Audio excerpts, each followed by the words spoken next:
Top quality और consistent performance के लिए सिर्फ सिल्वर पंप्स। टॉप क्वालिटी और कंसिस्टेंट परफॉर्मेंस के लिए सिर्फ सिल्वर पंप्स, नाम याद रखना। महाराष्ट्र राज्य माध्यमिक आणि उच्च माध्यमिक शिक्षण मंडळ राज्य मंडळ पुणे यांच्यामार्फत फेब्रुवारी-मार्च 2025च्या उच्च माध्यमिक प्रमाणपत्र परीक्षा म्हणजे 12वीच्या परीक्षा उद्यापासून म्हणजे 11 फेब्रुवारीपासून राज्यात सुरू होत आहेत। या परीक्षा पुणे, नागपूर, छत्रपती संभाजीनगर, मुंबई, कोल्हापूर, अमरावती, नाशिक, लातूर व कोकण या 9 विभागीय मंडळामार्फत घेतल्या जातात। त्याप्रमाणे ही परीक्षा उद्या सुरू होत आहे। यावर्षी दरवर्षीपेक्षा आपण 10 दिवस परीक्षा अधिक घेतलेली आहे। या संदर्भात आपण हरकती मागवल्या होत्या आणि आलेल्या हरकतींचा विचार करून आपण या परीक्षा 10 दिवस अगोदर घेण्याचा निर्णय घेतला। हा 10 दिवस परीक्षा अगोदर घेण्याच्या निर्णयामुळे विद्यार्थ्यांना पुढील प्रमाणे फायदे होतील। एक म्हणजे जे विद्यार्थी प्रोफेशनल कोर्ससाठी म्हणजे व्यावसायिक कोर्ससाठी जे प्रवेश परीक्षा असतात, नीटच्या, जेईच्या किंवा अन्य काही व्यावसायिक परीक्षा या प्रामुख्याने 12वीच्या परीक्षेनंतर असतात। त्यामुळे विद्यार्थी या 12वीच्या परीक्षा झाल्यानंतर त्यांना संपूर्णपणे वेळ त्या प्रवेश परीक्षेला देता येईल आणि त्यामुळे विद्यार्थ्यांना सुद्धा ते सोयीचं होईल। दुसरा मुद्दा, आपण परीक्षा लवकर घेतल्यामुळे आपण निकाल सुद्धा लवकर जाहीर करू शकतो। मागच्या वर्षी आपण 25 मे पर्यंत दोन्ही निकाल जाहीर केले होते। यावर्षी 15 मे पर्यंत 10वी आणि 12वीचा निकाल जाहीर करण्याचा मंडळाचा मानस आहे। आणि तिसरं म्हणजे आपण जी सप्लिमेंटरी एक्झाम घेतो, पुरवणी परीक्षा घेतो, ती पुरवणी परीक्षा सुद्धा आपण साधारणतः 15 ते 20 जुलैला सुरू करत होतो। ती सुद्धा परीक्षा आपल्याला साधारणतः 1 ते 5 जुलैपर्यंत सुरू करता येईल। तीही परीक्षा लवकर होईल आणि त्याचाही निकाल लवकर लागेल आणि त्यामुळे विद्यार्थी पालकांना त्यांच्या विद्यार्थ्याला पुढील जो काही प्रवेश घ्यायचा आहे तो प्रवेश सुद्धा सुकर होतील। आणि त्याचबरोबर 11वीचा जी प्रवेश प्रक्रिया आहे ती सुद्धा लवकर होऊन साधारणतः 1 जुलैपासून 11वीची कॉलेज पुढच्या शैक्षणिक वर्षापासून सुरू होतील असा मानस आहे। आणि या दृष्टिकोनातून आपण ह्या लवकर परीक्षा यावर्षी घेतलेल्या आहेत। या परीक्षेसाठी एकूण 15,05,037 विद्यार्थी राज्यभरातून प्रविष्ट झाले आहेत। त्यामध्ये 8,10,348 मुले आहेत, तर 6,94,752 मुले आहेत व 37 विद्यार्थी ट्रान्सजेंडर म्हणून त्यांची नोंद झालेली आहे। ह्या परीक्षेसाठी एकूण 10,550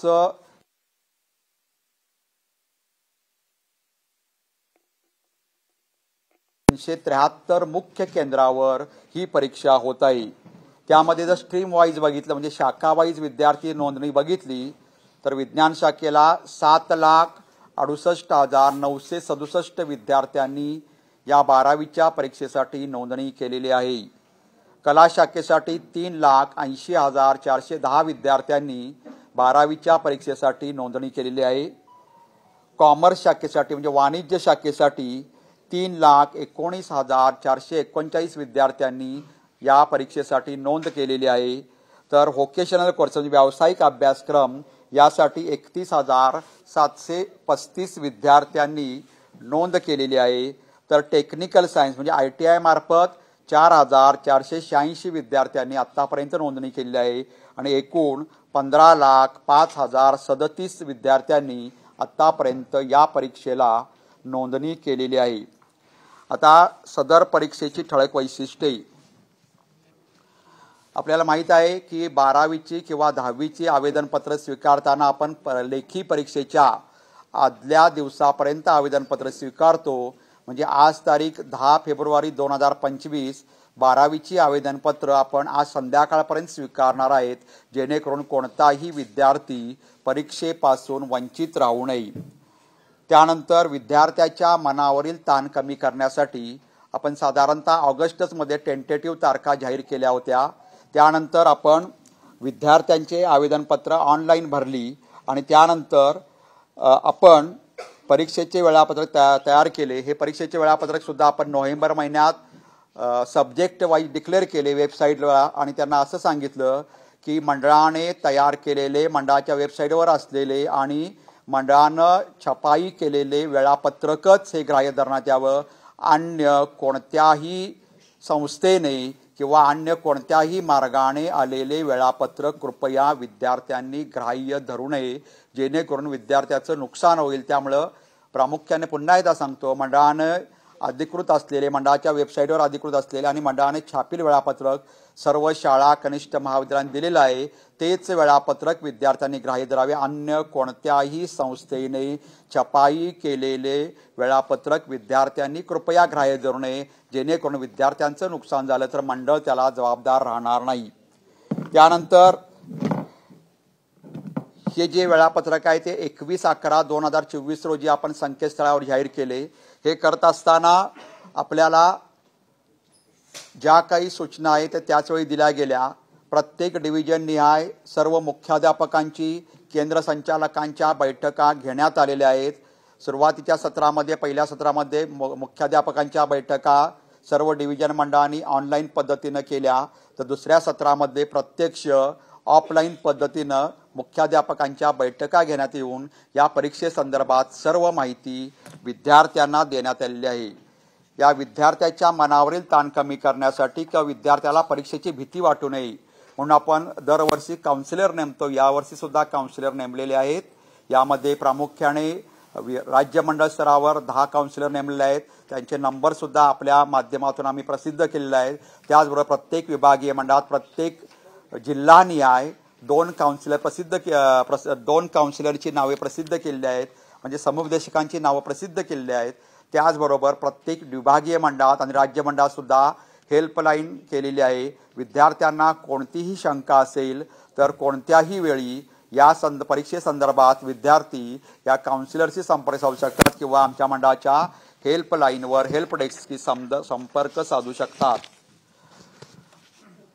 मागील 2 वर्षापासून आपण विद्यार्थ्यांना सकाळच्या सत्रात प्रत्यक्ष 11 वाजता परीक्षा सुरू होते आणि दुपारच्या सत्रात प्रत्यक्ष 3 वाजता परीक्षा सुरू होते, परंतु अर्धा तास परीक्षा केंद्रावर हजर राहण्याच्या सूचना दिलेल्या आहेत.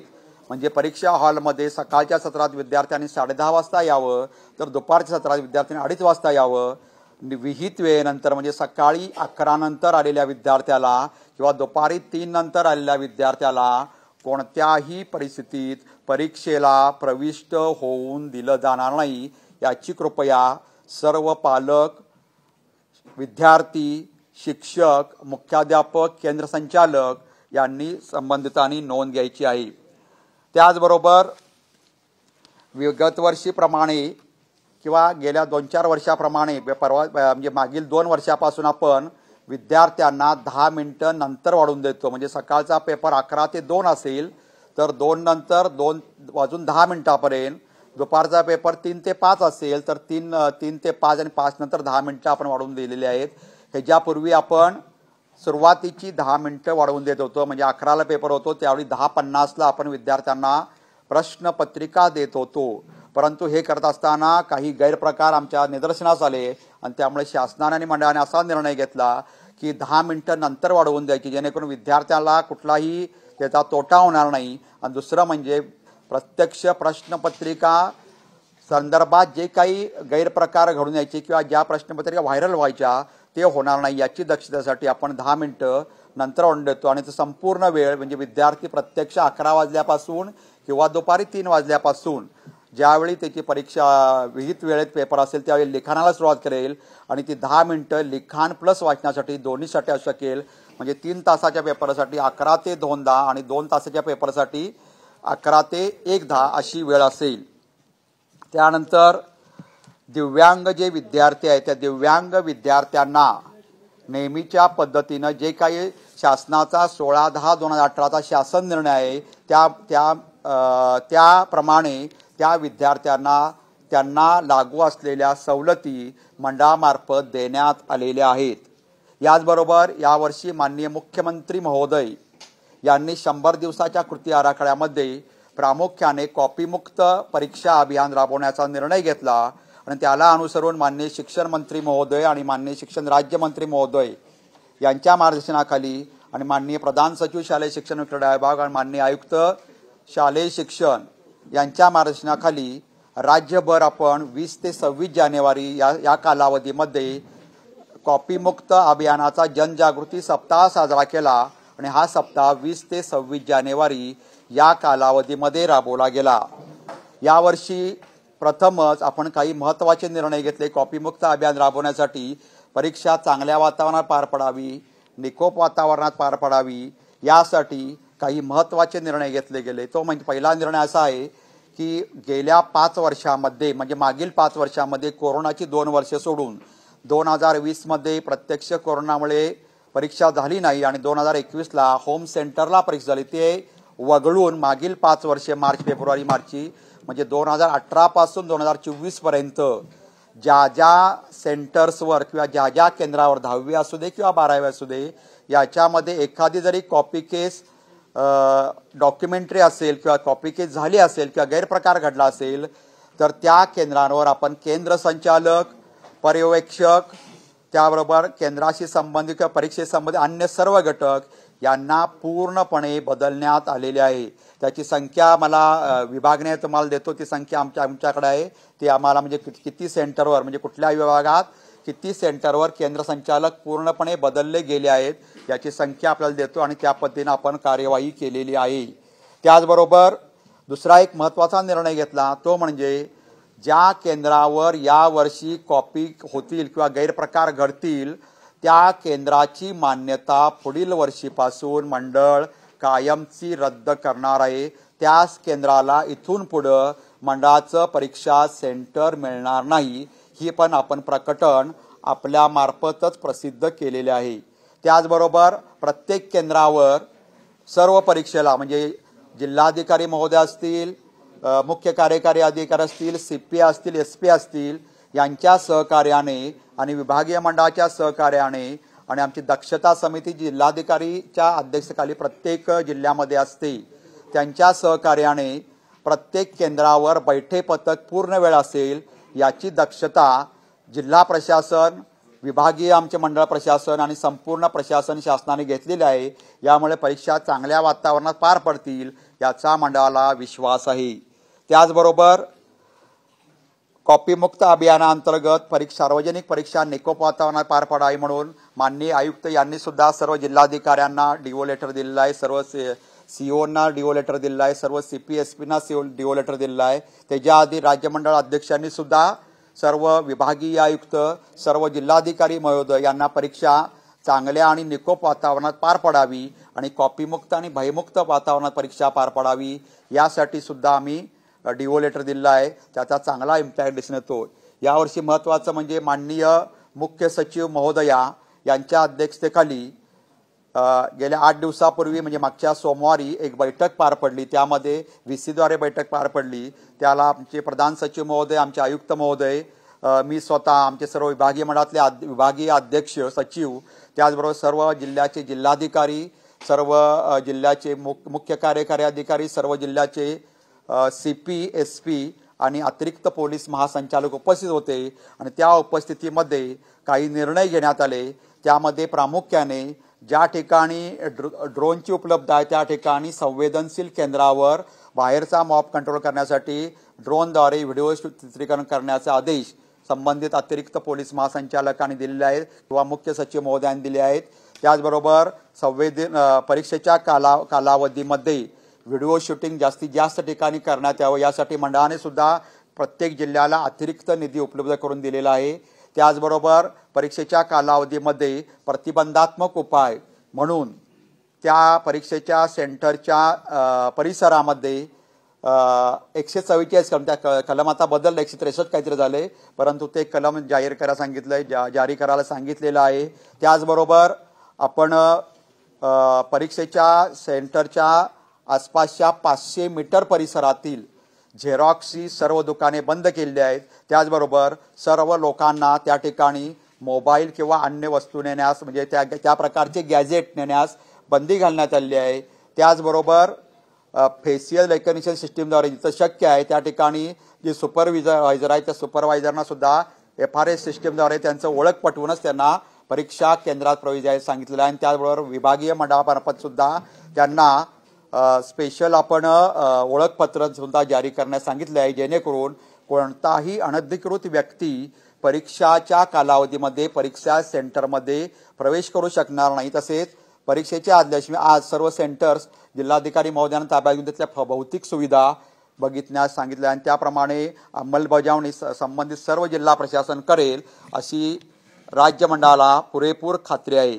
त्याचबरोबर विद्यार्थ्यांना परीक्षा केंद्रावर वेळेत पोहोचवण्यासाठी नेहमीप्रमाणे आपण महाराष्ट्र राज्य परिवहन महामंडळ तसेच महाराष्ट्र राज्य विद्युत वितरण यांना DO लेटरद्वारे कळवलेलं आहे की या कालावधीमध्ये लाईट सुरू राहावी। त्या कालावधीमध्ये परीक्षेच्या कालावधीमध्ये जे STची वेळ आहे ती STची वेळेमध्ये ST सुटतील किंवा काही ठिकाणी जादा आवश्यकता असेल तर जादा ST सोडण्याची आपण संबंधितांना दक्षता घेण्याबाबत सुचवलेलं आहे।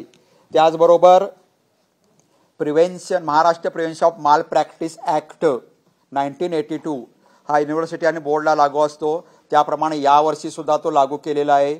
याचपूर्वी आपण मागच्या वर्षीपासून विद्यार्थ्यांना परीक्षेच्या मध्ये काय काळजी घ्यावी किंवा परीक्षेमध्ये गैरप्रकार केल्यानंतर आपल्याला साधारणतः कोणती शिक्षा होईल हे मंडळ शिक्षा सूचीचं वाचन आपण मागच्या वर्षीपासून सुरू केलं। यावर्षी सुद्धा सर्वत्र सर्व कनिष्ठ महाविद्यालयात सर्व शाळांमध्ये त्या विद्यार्थ्यांना शिक्षकांद्वारे सामूहिक वाचन करायला सांगितलं होतं। म्हणजे एखाद्या विद्यार्थ्यानं जर कोणता गैरप्रकार केला तर आपल्यावर कोणती शिक्षा होऊ शकते हे पण त्यांना सांगितलेलं आहे।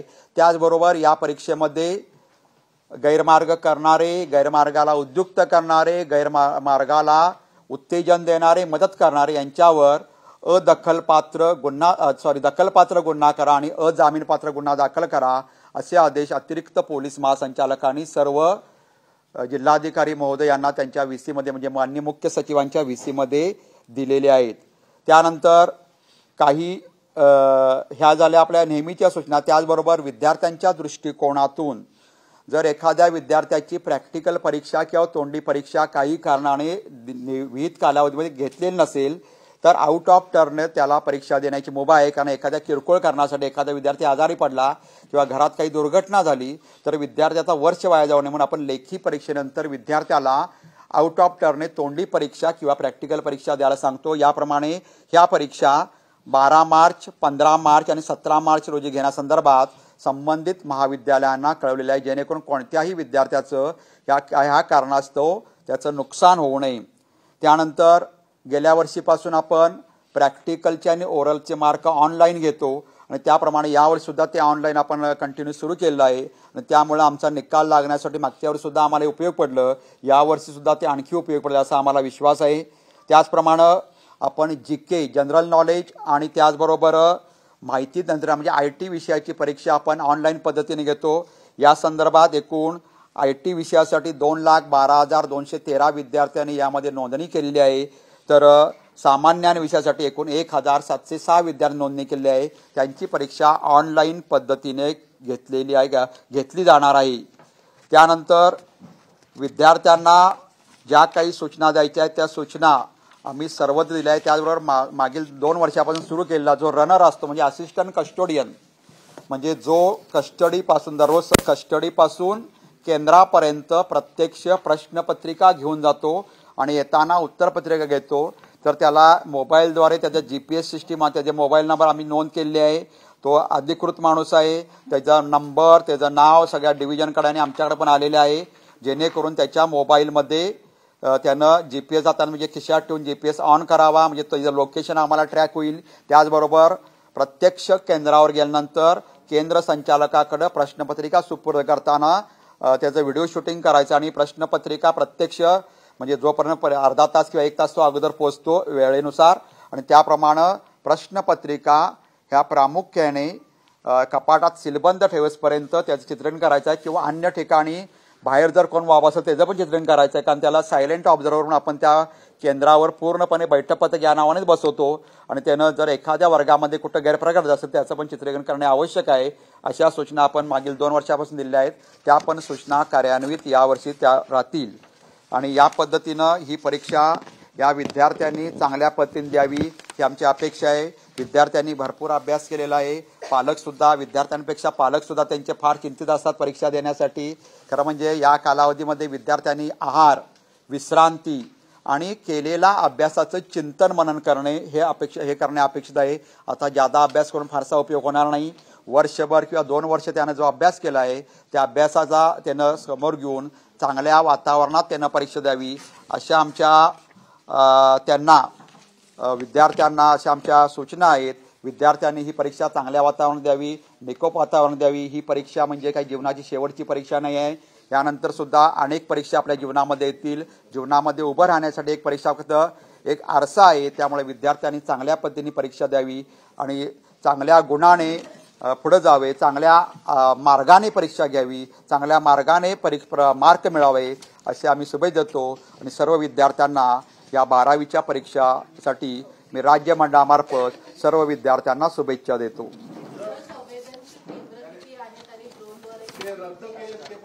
हो सांगतो.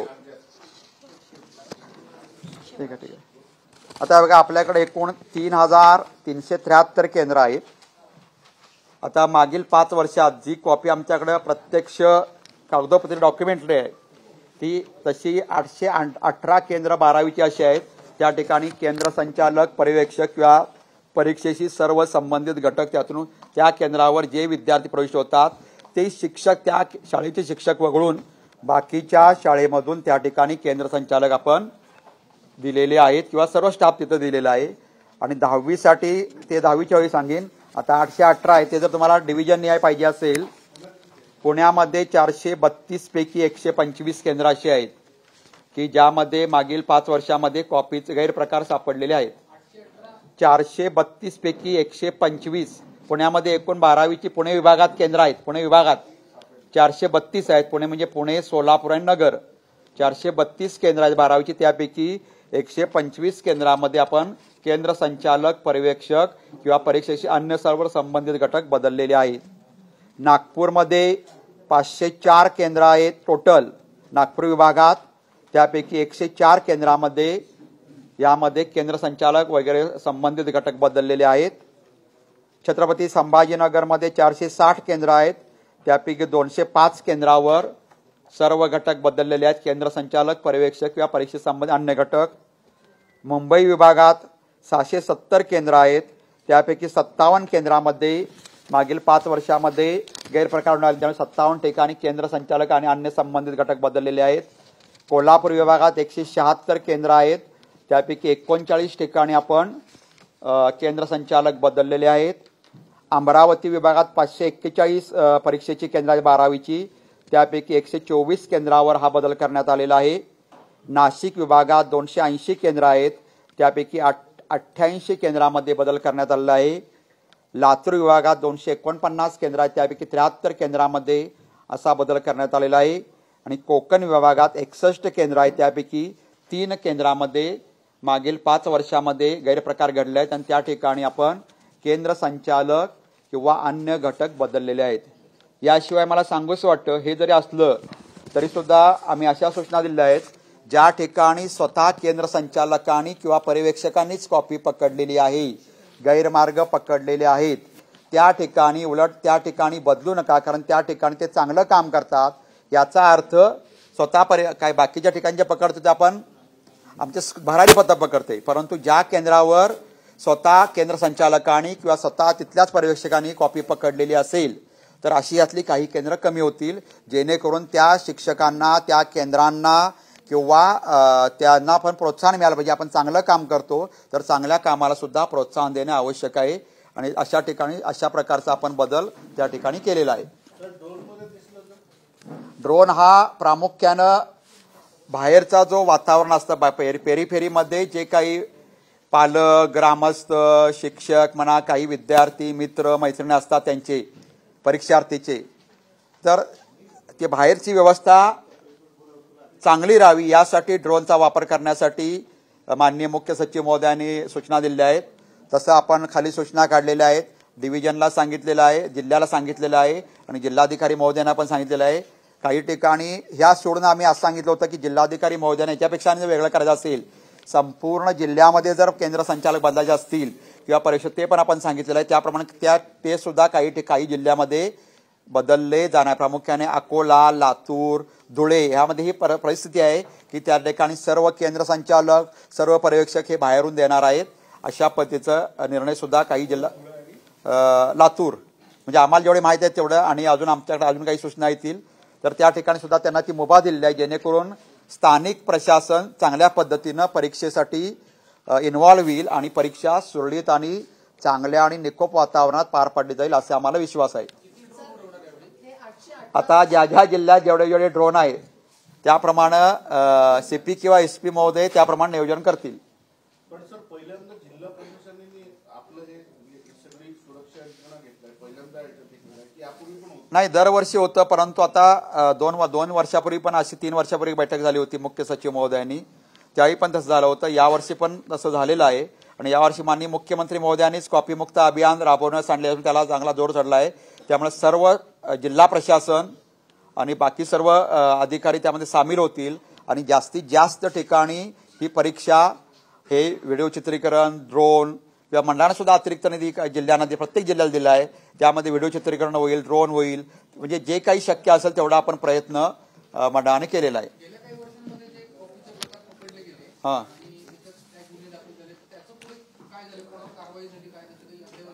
नाही, त्यामध्ये आकडेवारी जरी नसली तरी जे काही प्रामुख्याने पेपर लीकचा जो प्रश्न होता काही ठिकाणी होता किंवा काही विद्यार्थ्यांच्या मोबाईलमध्ये सापडतात, तर त्या संबंधित विद्यार्थ्यांना, त्यामुळे महाराष्ट्र माल प्रॅक्टिस ऍक्ट, प्रिव्हेन्शन ऑफ माल प्रॅक्टिस ऍक्ट 1982 यानुसार त्याच्यावर कारवाई केली गेली आणि त्यामध्ये तो आता कोर्ट जो काही निर्णय देईल त्याप्रमाणे त्याला पुढे होईल.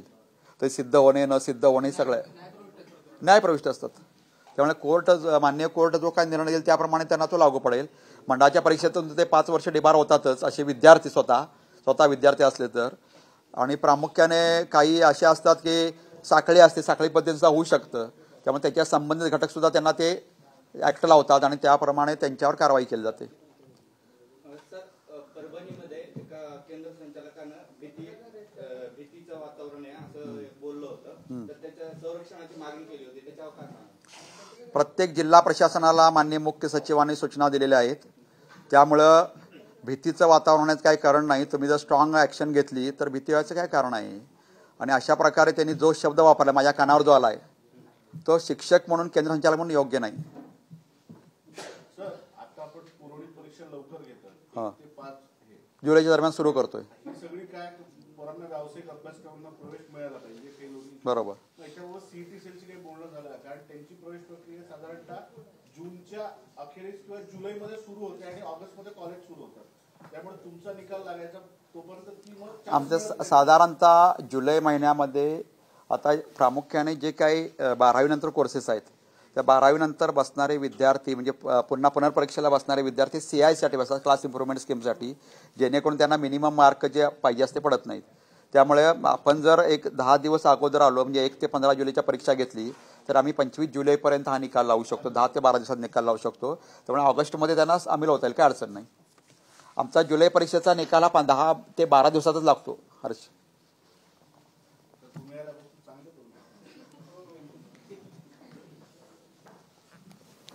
आणखी काही शंका?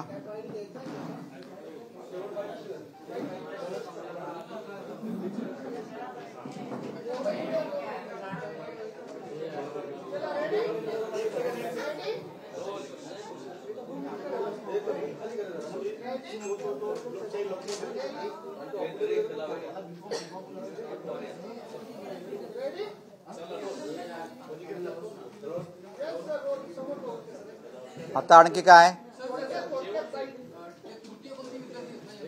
हां, 37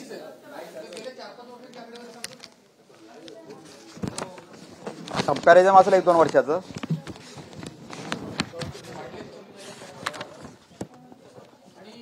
नाही, मागच्या वर्षी ट्रान्सजेंडर 35 विद्यार्थी नोंद झाली होती, यावर्षी 37 आहेत. त्याच्या आधी आता माझ्याकडे डेटा नाही, खरा देता येईल आपल्याला.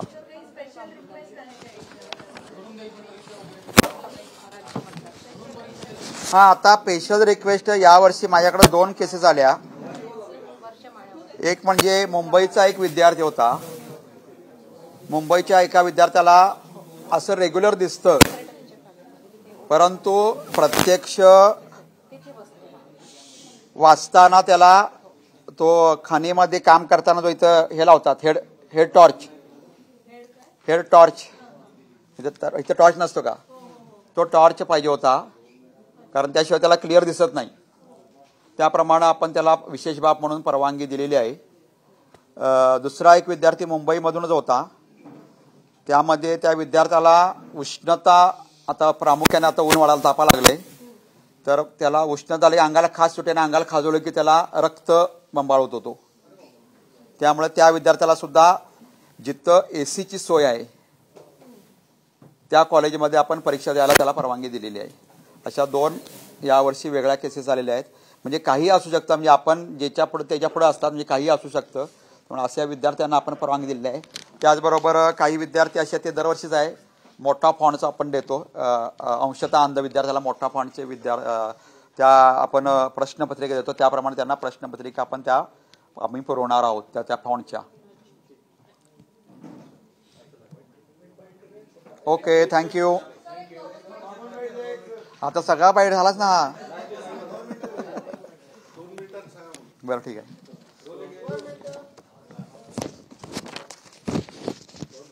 नमस्कार. महाराष्ट्र राज्य माध्यमिक आणि उच्च माध्यमिक शिक्षण मंडळ 9 विभागीय मंडळामार्फत उद्या 12वीच्या परीक्षेला राज्यभरात सुरुवात होत आहे. उद्या पहिला पेपर इंग्रजी या विषयाचा आहे. या परीक्षेसाठी एकूण 15,05,037 विद्यार्थ्यांनी नोंदणी केलेली आहे.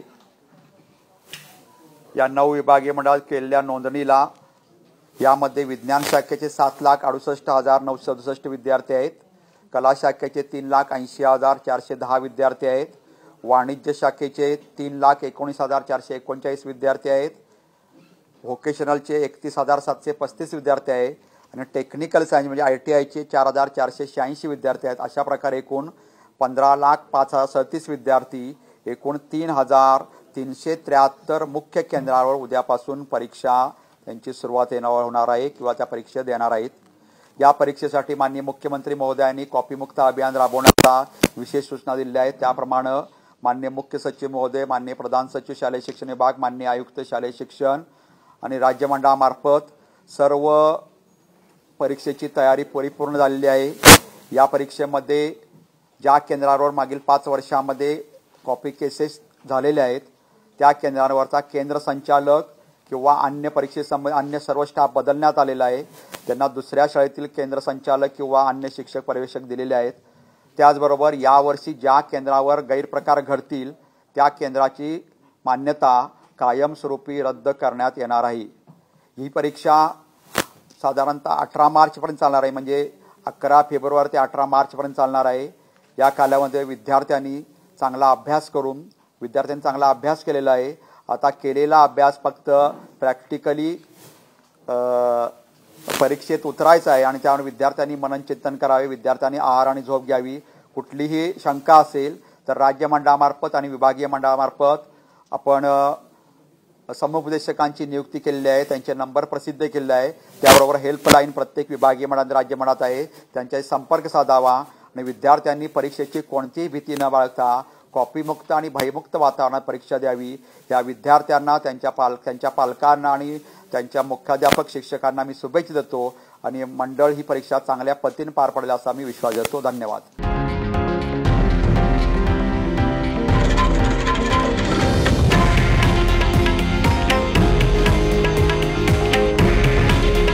हे आहे देशातील नंबर 1 न्यूज नेटवर्क आणि आपण पाहत आहात TV9 मराठी.